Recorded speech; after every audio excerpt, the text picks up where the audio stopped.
You got a question, mate? Oh, no, discussion, yeah. 43 crimes. That's exactly what it's going to actually entail from one burglary. Work that out a year. If I'm doing 8,000 burglaries, what I'm doing. And I did get in the last 10 years of my criminal life, that I had 2 heroin addicts in my car with me, and what I actually done was supplied them from burglaries with paperwork.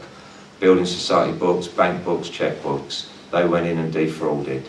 And that was the last 10 years of my life. The jewellery and everything, the antiques and videos and everything, that's basically stopped. I concentrated just on banks, building societies, post offices, travel agents, because it was more lucrative, because the occupants of the house didn't know they'd been burgled when they came home. And sometimes I could actually be drawing money out for a week if a building society book was hidden very well and I knew the occupants wouldn't go back to it. For some reason they actually tell you what's in the account inside the book, which is handy for the thief. Checkbook's a little bit different. You have to go into a bank and do it in a different kind of way to find out what's in the account, but it's still available. And we've done this for 10 years. The drug addicts, they'd come out of a bank, they'd say, there's 20 grand in there to me. They've drawn 500 out, they'd want to go home. Because 500 is enough for them to have their drug addiction and feed it for the day. For me, that's not enough.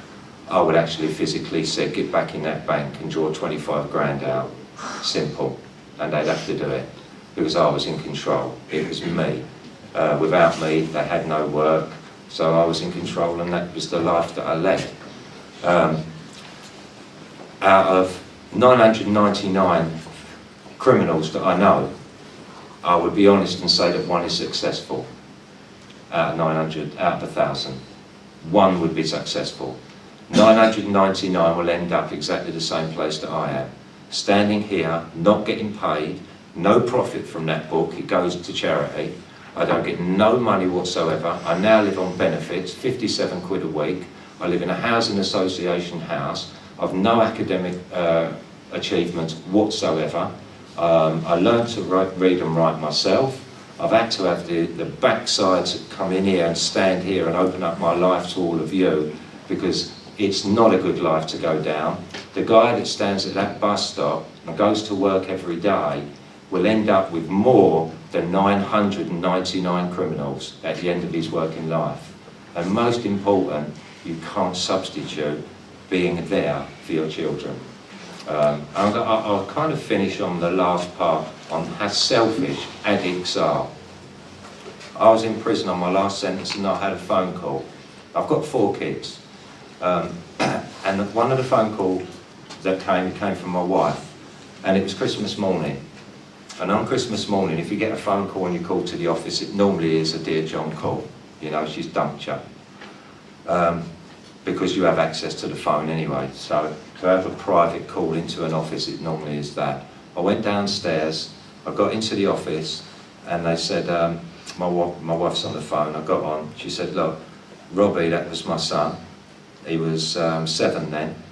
He's woke up and he's gone downstairs. The presents underneath the Christmas tree. He's picked them up. He's not opened them. He's smashed every single one of them against the wall. He's now sitting in the corner and he's crying and he says, I want my dad. I don't want my presents. I want my dad. Now, what did I do? Really, I should have been crying. I feel quite gutted talking about it now. But I was caught up in a lifestyle addiction then, and I was a criminal. I didn't feel emotions. They're dangerous. So do you know what I've done? I just said, it's your problem, you deal with it. I went back to my cell, rolled a spliff, laid down on my bed and got stoned. That was the life I lived. That was how I dealt with it. You don't have emotions. To understand what emotions are in the prison system, they're dangerous. On my last sentence in Winchester Prison, I was playing table tennis. Table tennis nut I am.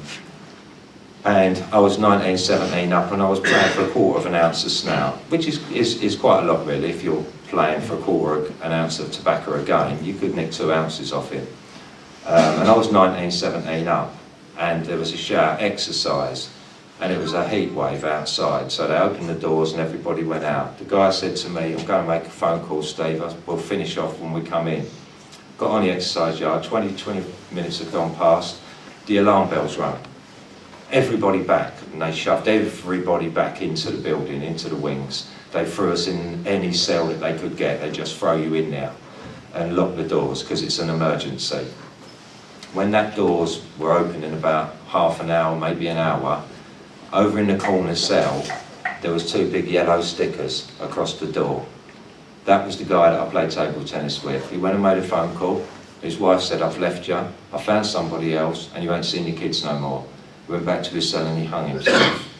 That's what emotions do. So I don't have emotions, and most prolific offenders that have been through the system have a brick wall. That could have been me Christmas morning when she said my kid was doing that. I'd have gone upstairs, cried my eyes out, cut my wrists, or hung myself, but I didn't. I rolled a spliff because I was immune to all that. It's not a great life. 12 years of my life I've done in solitary confinement. That's 23 hours a day in a cell, not talking to anybody, no bed from 7:30 in the morning till 5 at night. When the visits go, the visits go. 7 days a week. The longest I've done was 18 months in one go down the punishment block, just in a cell with nothing. A book, 4 walls and nothing. And not even anybody to talk to. A lot of the time, no cigarettes, no luxuries, no nothing like that. That was it. 12 years I've done of that, 23 hours a day. You know, for most of the time, all you could smell in there was your urine from the pot or the toilet that you had in a corner, because everything you'd done was in that one space, 12 foot by 6 foot. It ain't a life. The best life, believe me, the best life. And why I struggle now is because I've got no academic achievements, nothing. That's why when somebody wanted me yesterday to talk to some 14-year-olds in here, somebody here said no. Had I had 5 numbers or letters behind my name, I would have been in that class. Unfortunately for the person that said that, I do about 50 schools around this country of 14 to 16-year-olds. And one of the students yesterday came up to me in your refectory and actually said to me, he came and found me. And he said, "I had a drug problem, Steve. Listening to you, it kind of made me think. But I had a drug problem and I've got no GCSEs. I left school with nothing. I've had to come here now to catch up on the life that I could have had in my school life.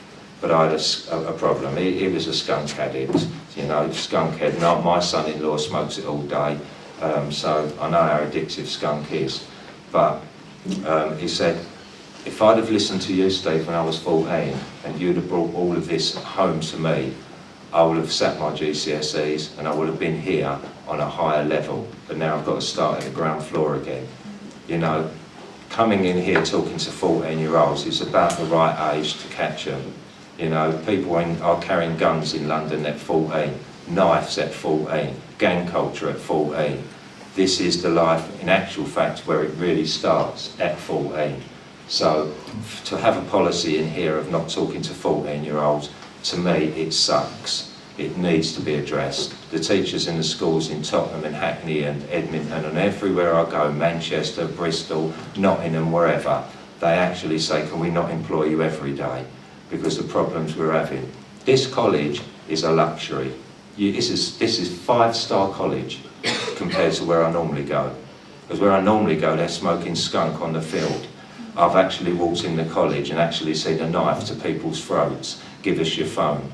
That's college life on the inner cities. This is a luxury. They say within 5 months in some of the college, if you ain't been jacked for your phone at the bus stop, you're very lucky. So mine is if you're here, be here for the right reasons, and to build your life. If it needs rebuilding, build it.